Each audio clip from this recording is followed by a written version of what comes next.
ইন্দ্রও তার ঐরাবতকে গঙ্গা থেকে জল আনতে বললেন।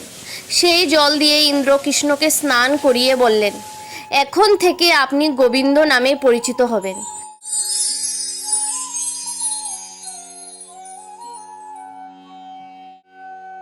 গোবিন্দ কথাটির অর্থ গাভীদের ইন্দ্র। আপনি গাভীদের সম্বন্ধে সমস্ত জানেন এবং তাদের ও সমগ্র জগতের সংসার রক্ষা করেন। আপনি হলেন জগতের পিতা, যেন আপনিই মাতা, আপনিই গুরু। সকল জীবের অস্তিত্বে আপনি।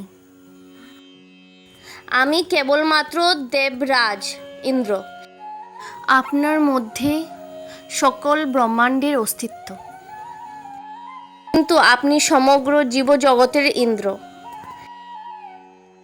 এর